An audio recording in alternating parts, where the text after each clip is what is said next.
Hello दोस्तों, कैसे हो आप सभी।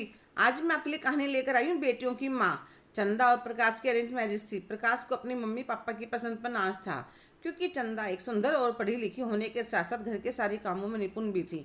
प्रकाश की कॉस्मेटिक की दुकान थी, उसके पापा प्रॉपर्टी डीलर का काम करते थे। घर में किसी भी तरह की कोई कमी नहीं थी। चंदा को उसकी सास ने घर की सारी जिम्मेदारी दे दी थी कि पूरी उम्र हो गई काम करते करते, अब तुम संभालो। प्रकाश की एक बड़ी बहन भी थी जो शादीशुदा थी। शादी के 6 महीने बाद चंदा ने भी खुशखबरी सुनाई कि वह माँ बनने वाली है, तो सब बहुत खुश थे। समय आने पर चंदा ने एक प्यारी सी बेटी को जन्म दिया। बेटी को देखकर चंदा खुशी से झूम उठी, पर बाकी सबके चेहरे मुरझा गए। फिर सबने अपने आप को संभाला और खुशी का दिखावा करने लगी। बिटिया का नाम रखा परी। धीरे धीरे परी ने घर में अपनी जगह तो बना ली, पर चंदा की सास को तो खटका सा रहने लगा, कहीं दोबारा माँ बने और फिर बेटी ना हो जाए। कभी किसी से पूछती, कभी किसी से पूछती, और चंदा को कभी कहते सुबह जल्दी उठकर नहाया कर, कभी कहते इस मंत्र का जाप कर। परी 2 साल की हुई तो चंदा फिर से माँ बनने वाली थी। सासू माँ तो बोर आ गई, अब की बात तो मुझे पोता ही चाहिए। प्रकाश के मन में भी यह बात आने लगी थी, एक बेटा तो होना ही चाहिए। पूरा दिन चिंता करने से चंदा काफ़ी कमज़ोर हो गई थी, तो सासू माँ ने एक चाल चली और चंदा की माँ को फ़ोन मिलाया। समधन जी, कैसी हैं आप? वह मैं आपसे एक बात कहना चाह रही थी। चंदा बहू बहुत कुछ उदास रहती है, कमज़ोर भी हो गई है। कुछ दिनों के लिए आप उसे अपने पास बुला लीजिए। भाई बहनों के बीच रहेगी तो उसका दिल लग रहेगा और कुछ समय आराम भी मिल जाएगा। तो चंदा की माँ कहने लगी, ठीक है समधन जी, जैसा आपको ठीक लगे, मैं इसके भाई को भेज दूंगी। 2 दिन बाद चंदा मायके आ जाती है। 1 महीने में उसके चेहरे की रौनक वापस आ जाती है। चंदा के 9वां महीना लग जाता है तो चंदा की माँ इंतजार करते हैं कि चंदा की ससुराल से फ़ोन आएगा। फिर एक दिन चंदा की सासू माँ का फ़ोन आता है। समधन जी, वह मेरी बड़ी बहन कह रही थी, अब की बार बहू की डिलीवरी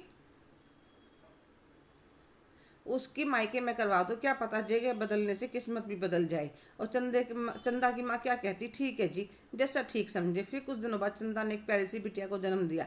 जो चंदा के पापा ने उसके ससुर को फ़ोन मिलाया, समझी जी पोती हुई है, तो बिना फ़ोन कहे काट देते हैं। चंदा इंतजार करती है कि प्रकाश मिलने आएगा, पर वह नहीं आता। बेटी 1 महीने की हो जाती है।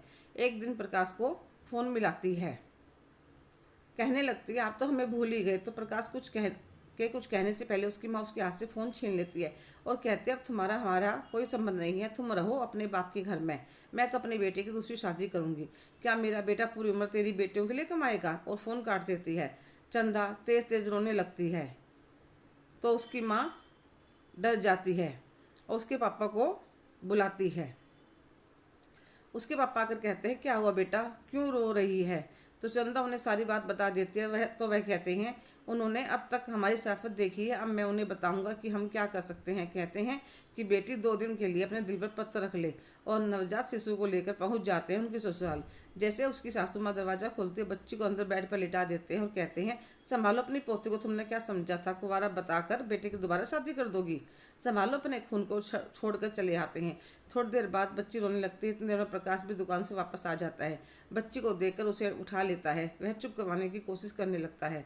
वह बोतल का दूध नहीं पीती थी, पूरी रात रोए जाती है। तो प्रकाश के पिता कहते हैं, तुम्हारी माँ की तो बुद्धि भ्रष्ट हो गई थी और साथ में तुम्हारी भी कर दी है। अगर इस कन्या को कुछ हो गया तो क्या तुम अपने आप को पूरी जिंदगी माफ़ कर पाओगे? जाओ, पूरे सम्मान के साथ बहू और परी को ले आओ। प्रकाश ससुराल जाता है, अपने किए की माफ़ी मांगता है, आगे कभी शिकायत का मौका नहीं दूंगा। और चंदा और अपनी बेटी को लेकर अपने घर वापस आ जाता है और अपनी माँ से कहता है, आपने इन लोगों को परेशान किया तो मैं इन्हें लेकर अलग घर बसा लूँगा। फिर तो माँ भी सुधर जाती है। हेलो दोस्तों, कैसे हो आप सभी। आज की कहानी कैसी लगी कमेंट करके ज़रूर बताइएगा। अगर आप मेरे चैनल पर नए हैं तो लाइक, शेयर, सब्सक्राइब करना ना भूलें। धन्यवाद।